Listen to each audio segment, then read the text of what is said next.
Thank you all for being here today. I am so humbled to be here with all of you. I really feel home here in Moscone West with all of our developers because you are the people that really bring innovation to life. You are the people that build on our platform. You are the people that help us improve our platform. And that's why this morning I really just want to start in a moment of gratitude for all of you, for all that you do every day. And not just for us and with us, but really for each other. It is so incredible being here at Dreamforce, and I just walk by and people stop me and they say, Sarah, I want to tell you this story. That happens to me all day. Katie Hobbs, my assistant, will tell you that happens all the time. And people don't tell me stories of themselves. They talk about how they've helped each other in this community. And it's really, really incredible and what makes this community so, so, so special. And the developer community is just thriving. It's a global community with over 6 million registered developers worldwide, in over 290 groups in over 90 countries. And you do things like we just had a few weeks back, Stephanie Herrera and team led Global Salesforce Saturday. We had, like in Africa, the North Africa Dreamin' event. It's just a global phenomenon of what is happening within this community. And I stand here as a woman in technology, which is even more impactful to me because this is a community which is all about building an equitable and an ethical future together. It's really important that you as developers take that really seriously to heart because you're the people that are coding and building the future, and we need you to build that equitable and ethical future together with us. And there's one person here today who is doing incredible things in the community. And I'd like to invite Miranda Ragland up to the stage. Miranda, will you join us here?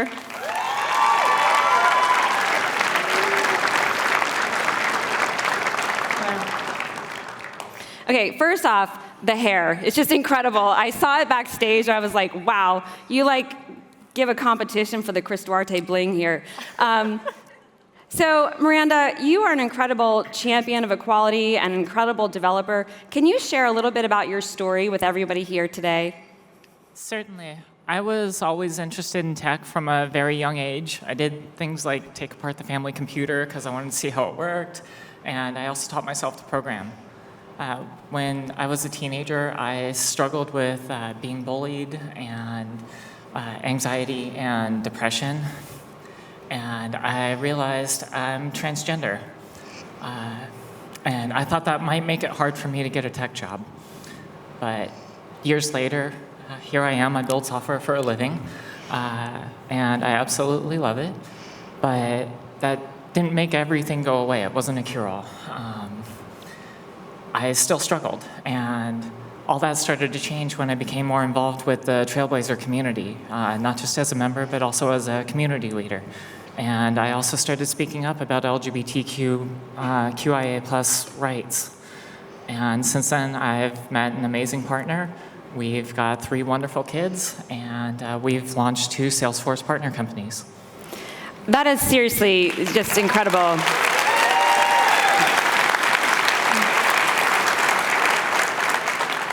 And Miranda was just sharing with me backstage. She was educating us on what the plus means and a bunch of other things. And so I just want to ask, what advice do you have for all of us here in building an inclusive community that can help everybody feel that they're at home here? Well, I certainly didn't do it alone. Building software is a lot easier than building meaningful relationships with others. And today's actually the Transgender Day of Remembrance. I did not know that. See, learn something new every day. She's a wealth of knowledge. My advice to anyone who's struggling and feeling like they're the other is to be honest with yourself and be proud of who you are, because visibility matters regardless of your labels. And to also never let anyone hold you back, even yourself, because your voice is important and sharing it will help everyone build a better world for us all. Well, your voice is certainly important, and we've kind of created this little tradition that I think everybody knows about now. But what do you think? Do you think we should uphold the golden hoodie tradition with Miranda here today? All right. Let's go ahead and bring this and put this on. You're beautiful in pink with that hair, but I think you're going to look great in gold, too. All right, now I want to take a selfie. Come on. Let's capture this moment. All right, thank you, Miranda. Thank you very much.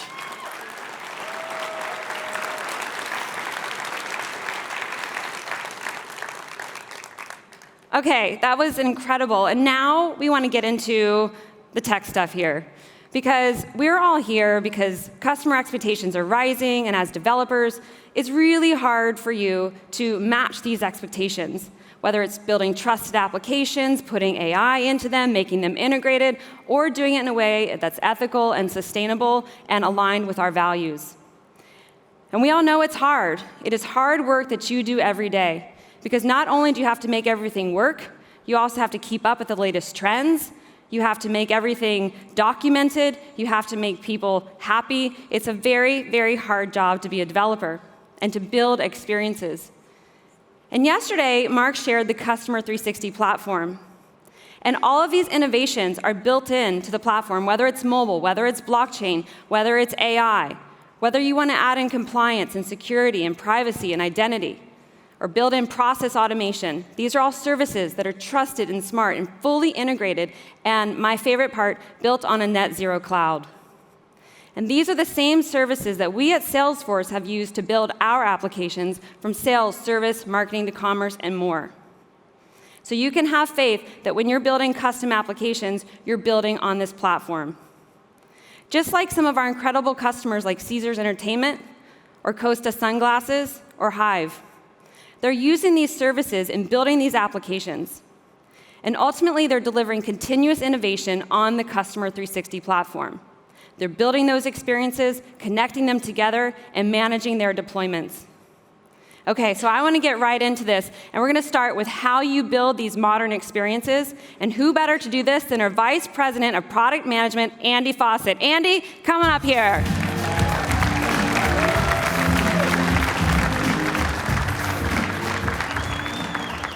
Thanks, everyone. Super pleased to be here to talk to you all today about some amazing technologies. It's going to help you build your connected applications faster than ever. And today, we have Nanda with us. Nanda is an amazing trailblazer at Caesars. And he says it well, it's not about building apps, it's about building experiences. And great experiences often start on a mobile device, which is why I'm super excited to talk to you all today about a brand new Salesforce mobile app. It's now general availability. And it brings with it a brand new navigation model, which allows you to reuse and open your existing Lightning desktop applications directly in that application. It's smart because we've embedded Einstein Voice in Pilot, and we've also put Einstein Analytics directly into the application.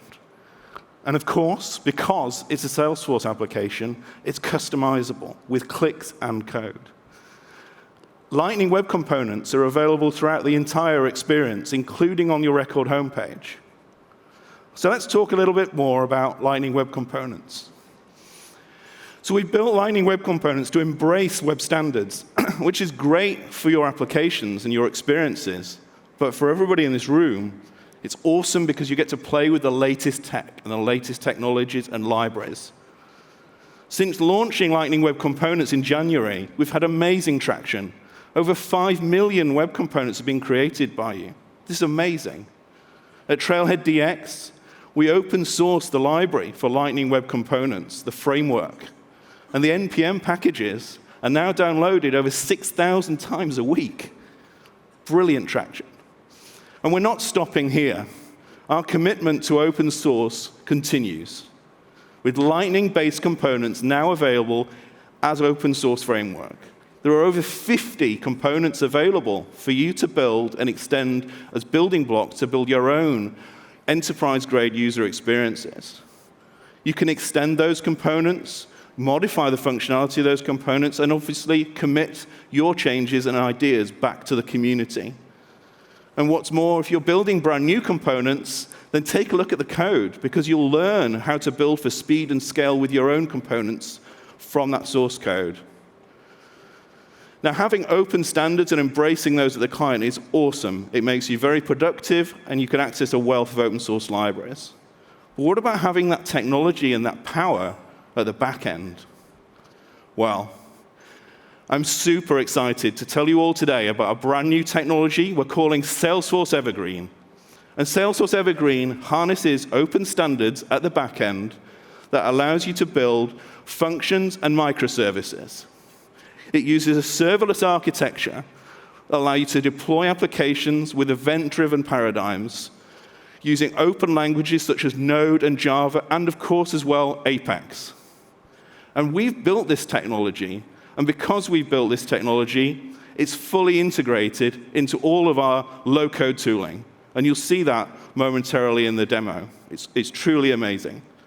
And for the ISVs in the audience, let's have a show of hands. Are there any ISVs in the audience?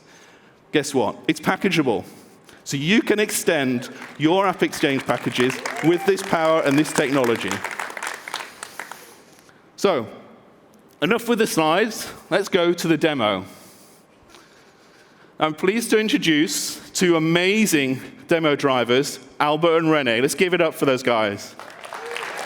There they are. Familiar face.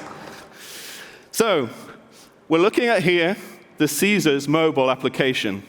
And it gives us a great overview of our account and lots of ways to make the best out of our stay at Caesars. The bottom of the screen, I can tap to view more information about my account and my rewards. I also have available the ability to look at my reservations. What it's showing me right now is some good news. It's 9 o'clock, which is pretty early for a check-in, but actually I can start the check-in process. So I can tap check-in available, and now I get some more news.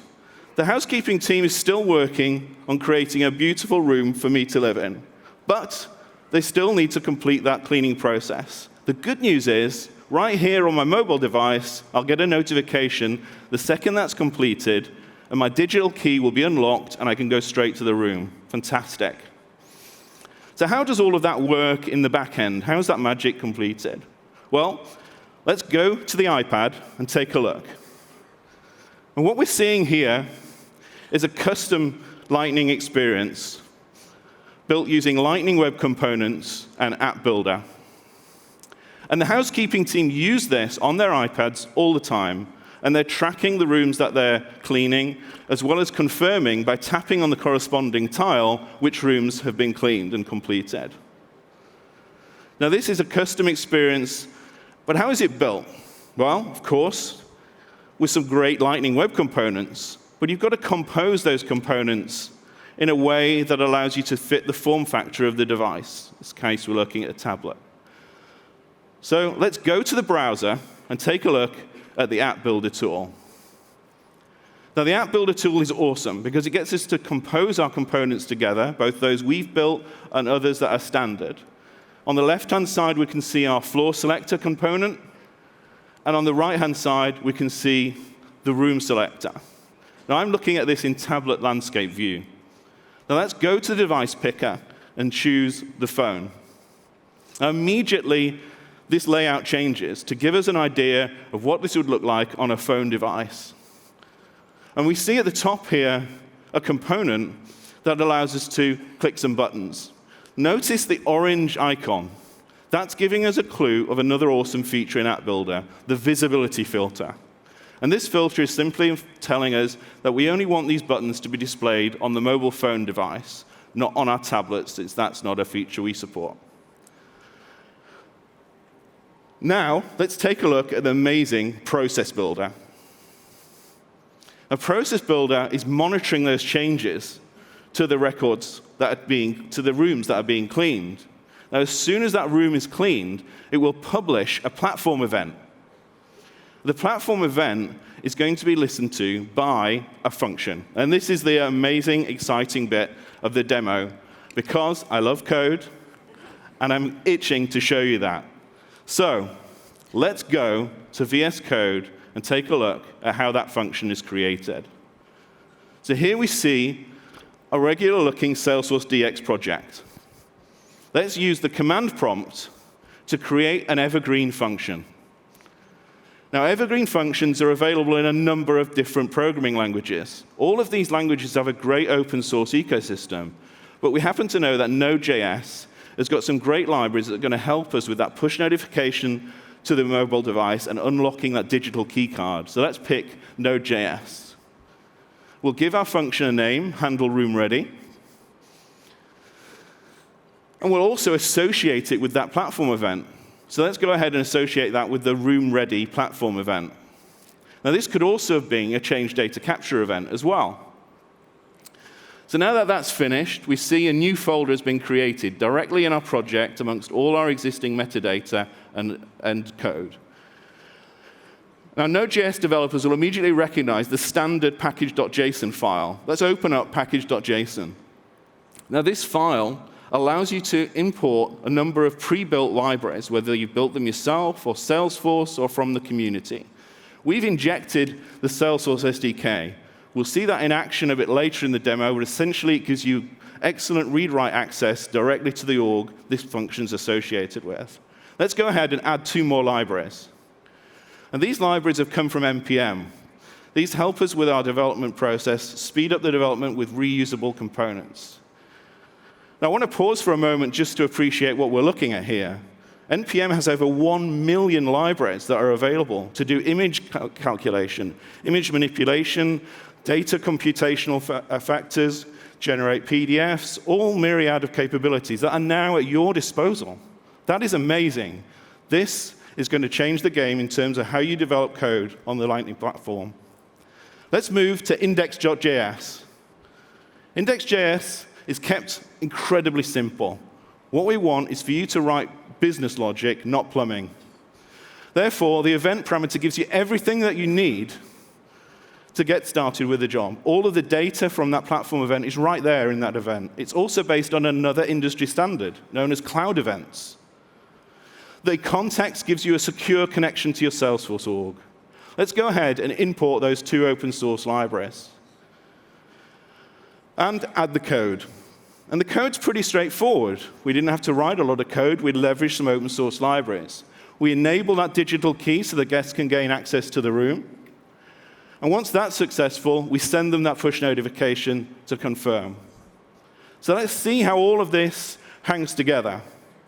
So let's go back to the iPad and take a look. In fact, let's go back to VS Code and complete some other tasks before we move to the iPad. Let's go to VS Code. OK, we'll stay on the iPad. So on the iPad, we have the opportunity to complete checking in and cleaning our room. Room 1804 is the room that I'm staying in, so let's tap to clean that room. And now that that's finished, let's go over to the phone and take a look at what's happened. So straight away, we see that notification. So our function has been deployed to our Elastic Compute. It's responded to that function, and we're able to complete our check-in and start enjoying our room. Fantastic. I'm feeling relaxed already. So we've had a wonderful stay at Caesars, and Caesars' checkout experience awaits. So let's go to the browser and take a look at a new employee experience. And this employee experience provides a guided experience for the checkout clerks to help the guests through checkout. And they've built that using our Flow technology. Let's click the checkout button. The checkout button provides a Flow experience that allows us to confirm the details the guest has on their charges. All of this looks good. Let's click Next. We also can confirm the payment method. Also good. Now, on the final step, we get the opportunity to ask the guest about how they want to receive their invoice. And email is acceptable. And what will happen in a moment, when we click Finish, we'll be able to see a confirmation on the screen that all of that processing is completed. And the PDF will be visible in the bottom right-hand corner of the screen, and you'll be able to see and open that PDF to review for future reference. So Renee, let's go ahead and click Finish. So now we have our confirmation that we're expecting. Excellent. Now let's open up that PDF and take a look. So this all looks good. We've got our logo, we've got our data, but how did all of that happen in the background? Well, we wrote another function, and we used another open source library. So let's go to VS Code and take a look at how that was put together. Now, the PDF kit library was imported at the top from NPM. We also used that context parameter to give us that access to our org in a secure way. And we're doing three things. We're querying the data from a custom object directly in Node. We're calling that open source library to generate the PDF. And finally, we're updating the reservation record. Now, we're also using another open source library, another architecture pattern known as unit of work. And the unit of work is making sure that our code is streamlined and easy to maintain.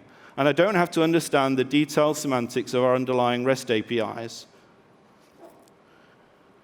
Now, how was all of this invoked? Well, we did see a flow earlier. So let's go to the browser and take a look at the flow. Now, this looks like a pretty regular-looking flow. We've got all of the steps and all of the decisions that were needed to render that experience we saw a few moments ago. But wait, there is something pretty cool on the right-hand side. This is an evergreen action.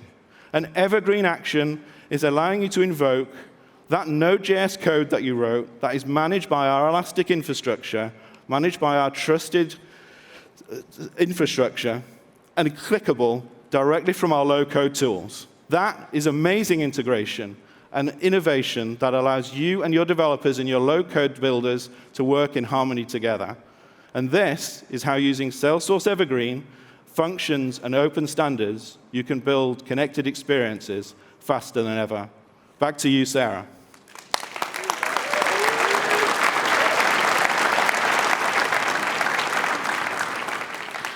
All right, that was incredible. I've never honestly been that excited to see a PDF document. And next up, we want to talk about how we're connecting these experiences. And I'm very proud to work with incredible customers like Caesars and like this next customer, Costa, who's doing incredible things that align to our SDGs, our Sustainable Development Goals. And what we want to do real quickly first is roll a film. Can we see it now?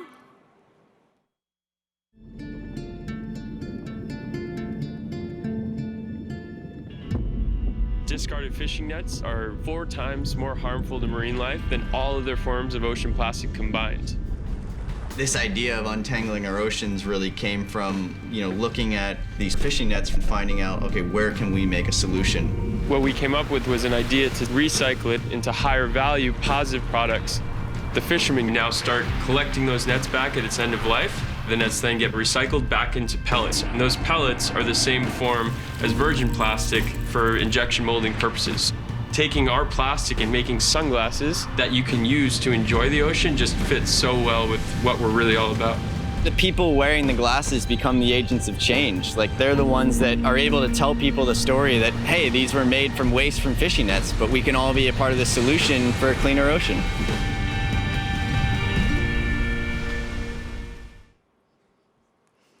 Okay, it is my huge privilege and huge honor to bring one of the most brilliant women I know, the brilliance behind Einstein, and person who also created Trailhead Go with our team, and much, much more. Please welcome our principal architect, Ching-Ching Liu.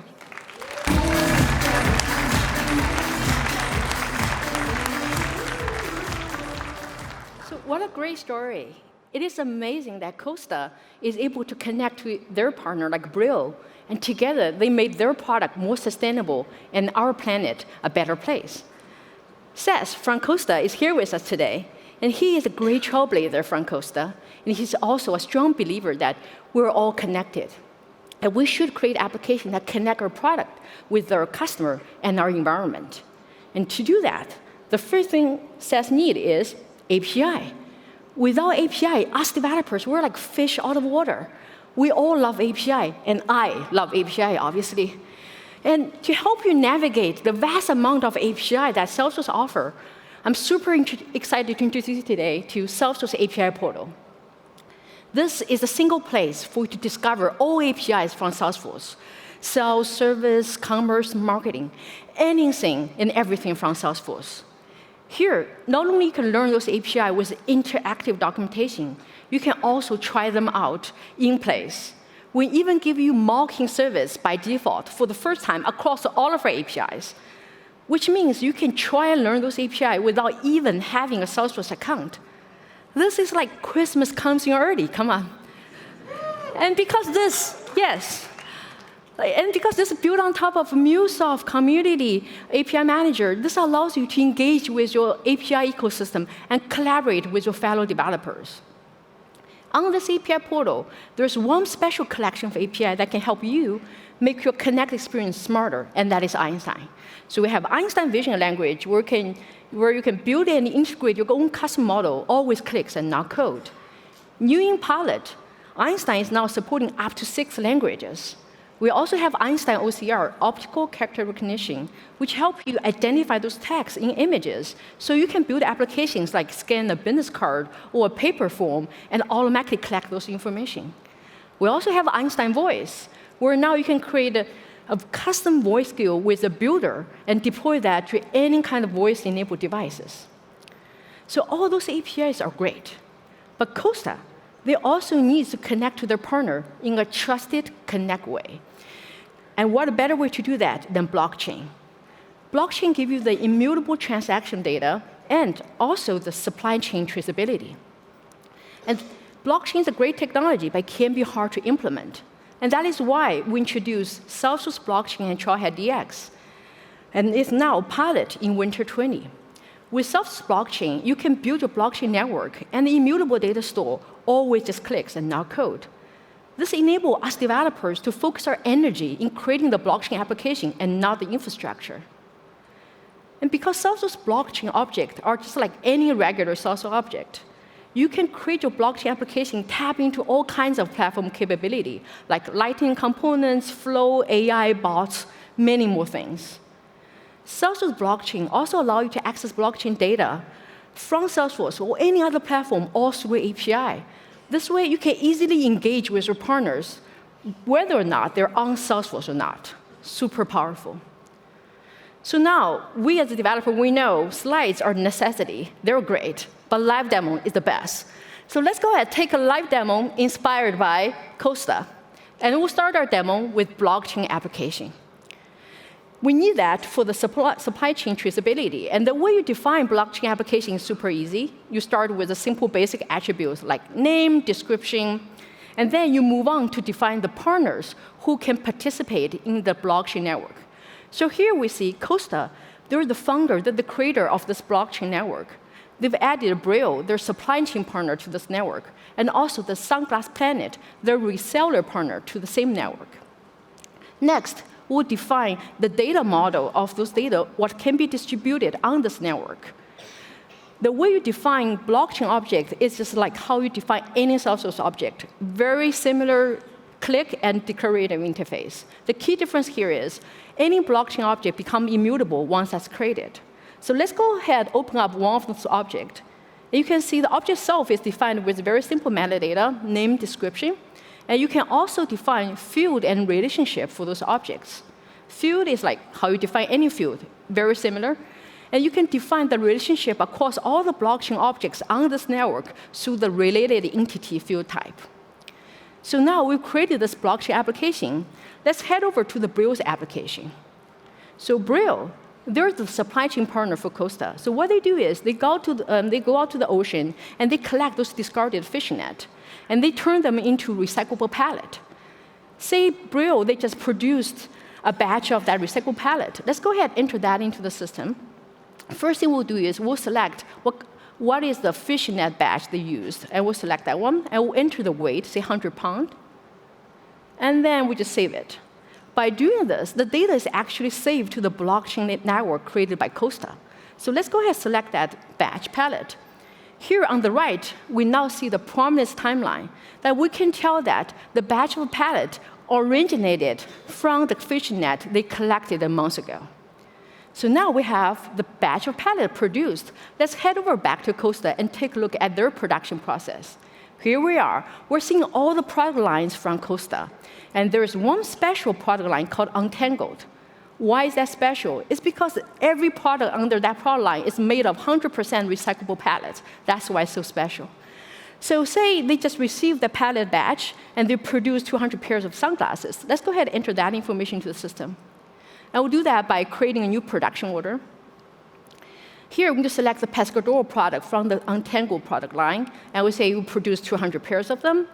And we'll enter a serial starting number here, and save. Now the data is written to the same blockchain network as Brio just did. But on the right, you can see there's not much going on here, because we haven't told the system how the product is made. So let's just go ahead and do that. We'll add the material to the production order. And we'll select the batch of the pallet from Brio. And let's save it. So now the data is saved to blockchain network, and all those related blockchain objects also automatically pulled into the system. Here we can see the sunglass is made from the batch of pallet, which came from the fishing net collected months ago. Very nice. So why is it important to do what we do with blockchain? It is important because as consumers like you and I, we're becoming increasingly mindful of the impact of the product we buy. So we want to trace the product origin to see, is it sustainable or not? And Costa created an application just to do that. So let's go to the phone and take a look at the consumer application. Here we are, the consumer app called Provenance Tracker. So how you use the application is you can either manually enter the serial code, or you can scan a barcode. Or even better, you could actually embed an RFID chip into the sunglass, if I can take this out. And then you can scan the sunglass as you could with Apple Pay and find out everything about the sunglass. So Renee, let's go ahead and scan the chip.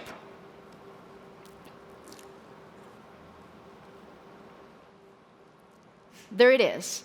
So now I, as a consumer, I can tell the beautiful sunglass I'm holding in my hand was used to be a fishing net, floating in the ocean, discarded, and Brio is able to collect them, turn them into a recyclable pallet, and Costa turned them into this beautiful sunglass is now sold to me by Sunglass Planet. And this is amazing usage of technology. And blockchain is not just about cryptocurrency. Remember that. So some of you might be wondering, how is Brio and Costa able to create an application like this? The answer is blockchain API. Salesforce blockchain not only gives you the builder, but also the API to access the data from anywhere. But where do they learn about this new API? Obviously, it's Salesforce API portal. So let's go to the browser and take a look at this beautiful Salesforce API portal. There we are. So here, you can learn all APIs from Salesforce. You can search for any API across all the clouds. Or you can select a specific cloud and take a look at the API for that specific cloud. So here, we're going to select the platform cloud and take a look at the blockchain API underneath platform. And we will use a filter endpoint under blockchain API.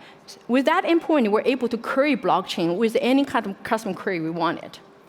So the first thing we will do to trial this API is to select the instance that you want to use.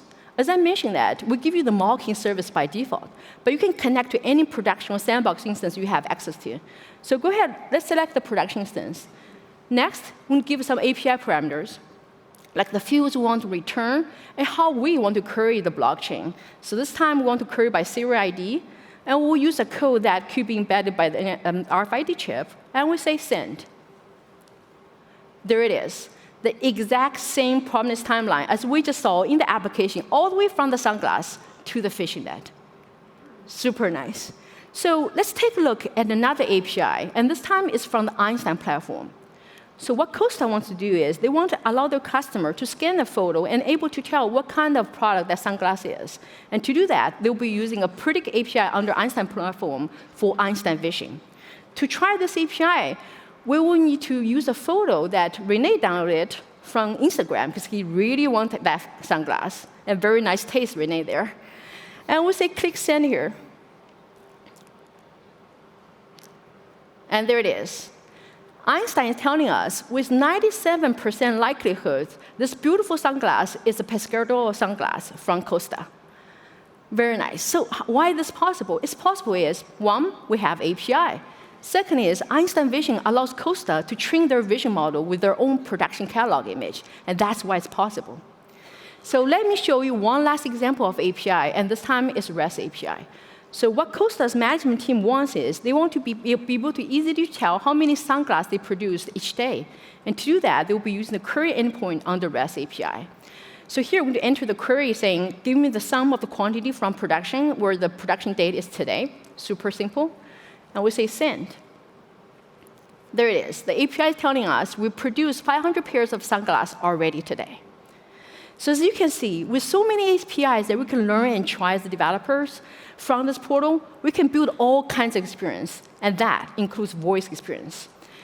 So it turns out you can use the exact query you're seeing here with the Einstein Voice Skill Builder and build out your exact voice interaction that you want.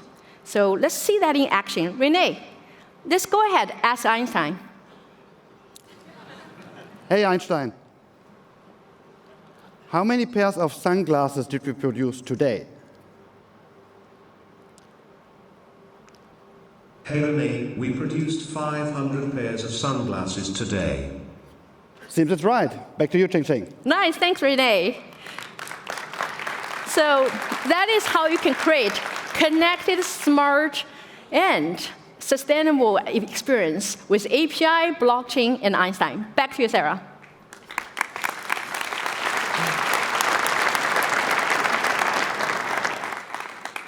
All right, Ching Ching, I love that. And who here loves that API portal, right? Really awesome. Huge kudos to the man right here, Christoph Cohnraitz, and your team for building that and putting that together. It's an incredible vision. I'm very excited. And this is super cheesy, but I have to do it. With that API portal, our future's so bright, I gotta wear shades, right? These are Costa sunglasses here. All right, to take us home, please welcome a dear friend, incredible colleague, our SVP of Product Management, Wade Wegner, to help us learn how to manage all of this stuff together. Wade, take it away.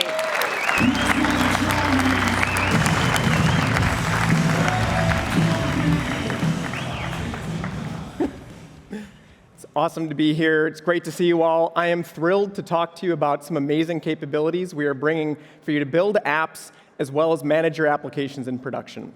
Now, I'm also very thankful to welcome Ines, who is sitting with us here today. Thank you, Ines, for being here. Ines is an amazing Agile coach. She's a Salesforce MVP and a trailblazer at Centrica Hive and #DreamTeam. Thank you. So as Ines says right here, and as I think we all agree, apps are never done. It's up to all of us as developers to continuously innovate and continuously build new capabilities that delight our customers. And so how do we do that? Where do we start? Well, it all starts with us as developers writing code on our laptops. And to make that incredibly easy, I am very excited to introduce to you the local development server. So not only can you now build your local, your Lightning Web Components right there on your desktop and using VS Code, but you can also end up using the local development server to render those components instantly without having to push them into an org. So if you're like me and you have to iterate on your development a lot to see exactly what that UI is going to look like, you can do that all right there as you're developing. So super cool. I cannot wait to demonstrate this to you shortly. Now, as awesome as it is to be able to do all that local development, it's also pretty cool to be able to test it in an environment with all of your production data.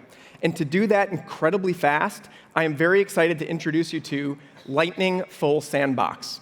Now, Lightning Full Sandbox is exactly what you would expect with a full sandbox. You will be able to get all of your production data, but you'll be able to get it in minutes. And I am thrilled that we're going to be introducing this to you next week in a pilot that involves quick cloning.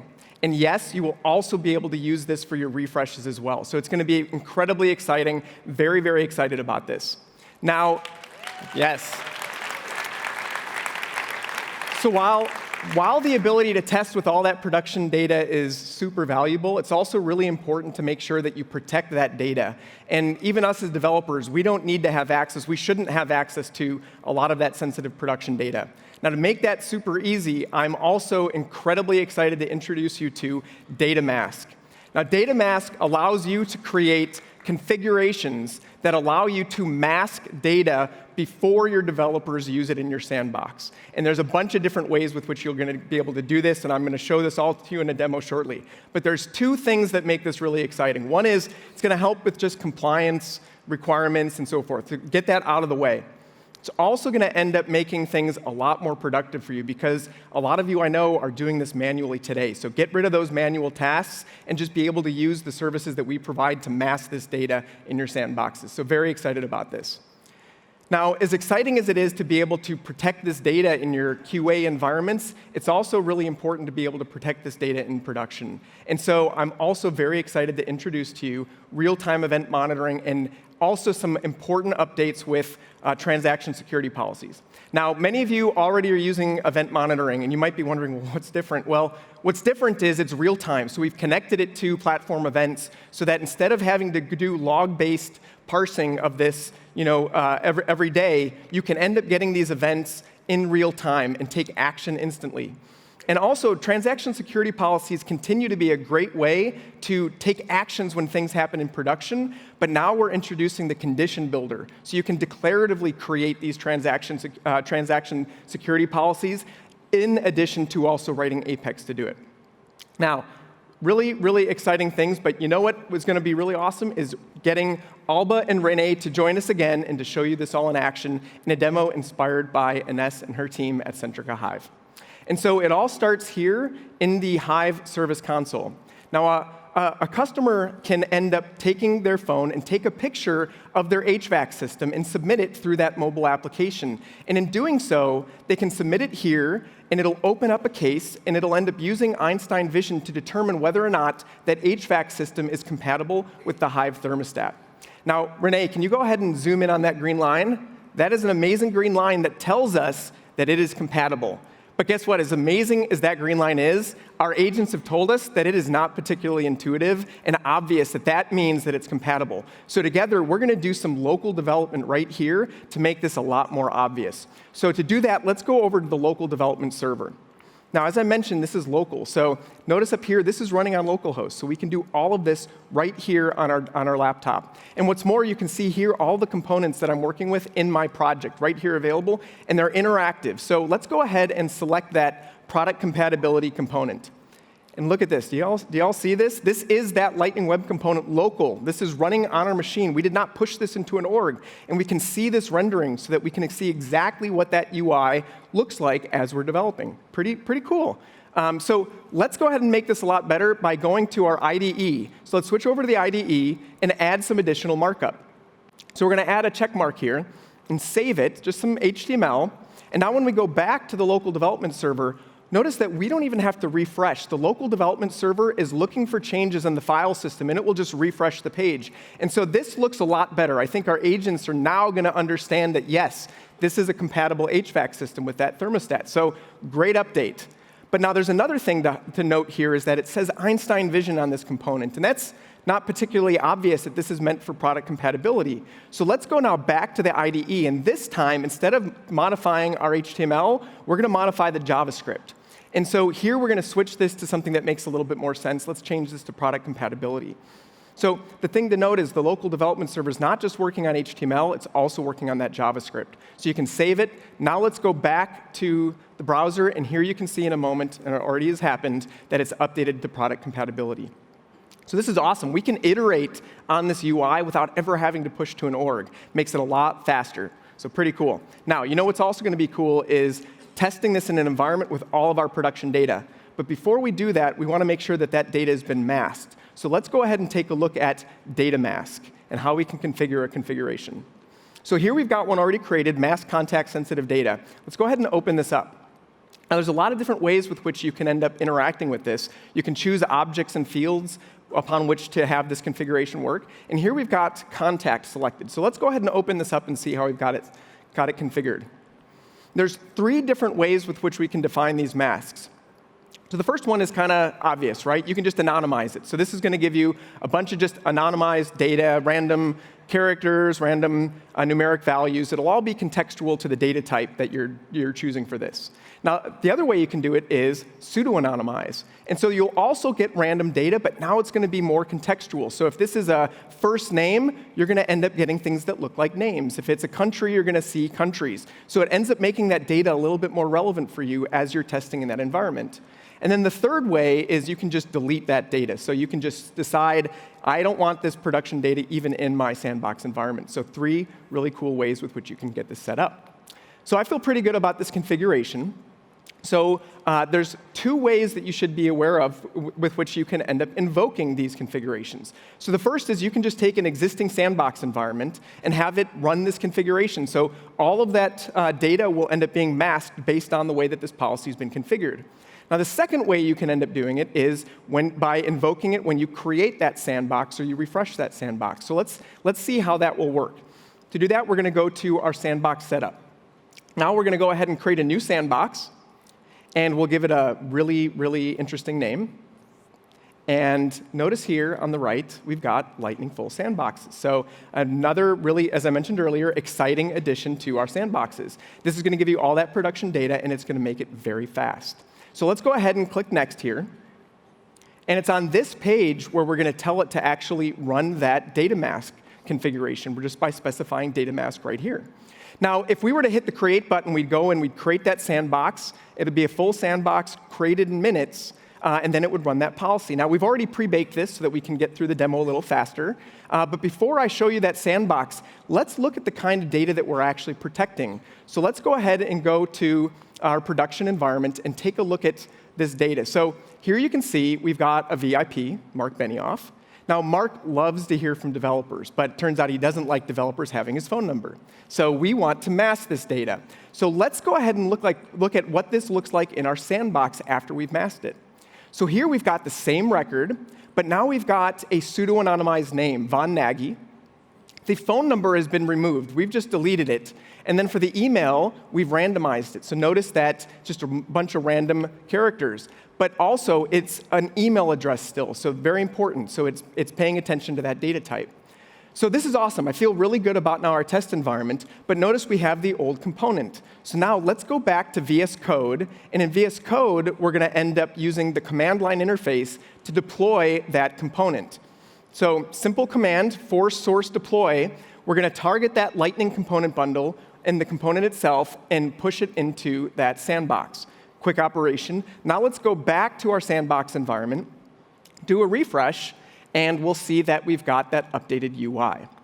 So this is pretty cool. Now, I've shown you a lot of things here. Let's just quickly review what we've seen. We did a bunch of local UI development right on our desktop, didn't have to push to an org. We ended up then deploying it into a sandbox that we created in minutes. And the data that came from production, we masked to keep it secure. So a lot of cool stuff in order to make this happen. Now, as exciting as this is, I also get pretty excited when we can protect production data as well. So to do that, let's take a look at our transaction security policies. So we've got 2 transaction security policies here. The first one, contact query execution. Let's go ahead and take a look at that one. Now, what happens here is whenever a certain condition is met, we're going to take some actions. And here, the condition is when we query the contact object. When we do, let's take a look at the actions that we'll take. We're going to block it. We're just going to stop that from happening. In addition to blocking that from happening, we're going to send notifications, both through the app and email, to admins so that they know that this has occurred. So I also want to highlight this is through that condition builder, so you can end up declaratively creating this transaction security policy. Now, we have another policy here, which is on the opportunity report. And this is going to be very similar. It's just going to stop you from being able to run that report. All right? So let's see what this looks like in action. To do that, let's go back to VS Code. And again, we're going to use the command line interface. And this time, we're just going to execute a simple SOCL query. And this is going to try to extract data out of that contact object. But because we've set up that transaction security policy, we've stopped it. And so again, this will happen anywhere you're trying to end up executing a query against that object. So really, really cool. Now, if we go back to the browser and take a look at this now in the report, here we've got a report. Let's go ahead and just open up this report. And as you'd expect, guess what? You can't. We blocked it. That transaction security policy has prevented us from opening the report. Now, I don't want you to think that this is only something that you can do here when you try to open this report. Again, it's the report that we've set up this policy on, so anywhere you use this report, we'll block that operation. So it turns out you can use reports when you create skills with the Einstein Voice Builder. So let's take a look at the Einstein Voice Builder. Here we've got a skill that's set up so that when you interact with it, you can ask for your open opportunities. And so our expectation is we should be able to block this as well. So Renee, are you ready to demonstrate how we can block this operation when you talk to the Einstein Smart Speaker? Absolutely. Hey, Einstein. Can you please read my open opportunities?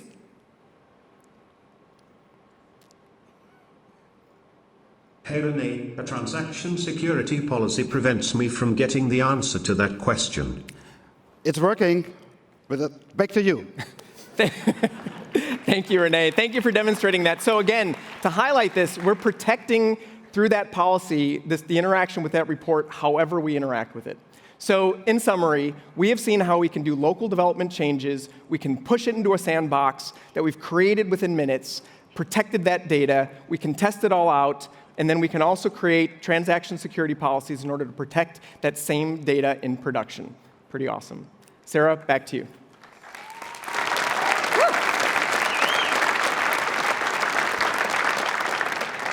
All right, that was incredible. Just a few quick things before we go. There's much, much more for you to discover and learn, whether it's Lightning Message Service, Heroku Enterprise Accounts going GA, MuleSoft Endpoint API community you saw with building our own API portal, and more. We have a great link here for you to learn.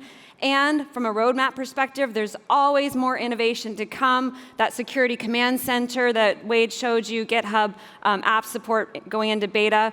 And we put all of this into an incredible trail mix just for you, df19-dev trail mix. And we're packaging up the best of Dreamforce for anybody that's not here in the room for you to take home to your communities. We're going on the road starting the first of the year with the Dreamforce 19 global gatherings, over 250 events already signed up. And it doesn't stop there. We're going to India in December. Our Chief Product Officer, Brett Taylor, is going to be there with the team and doing our first Trailhead DX India. So excited for this. And with that, thank you and have an incredible Dreamforce.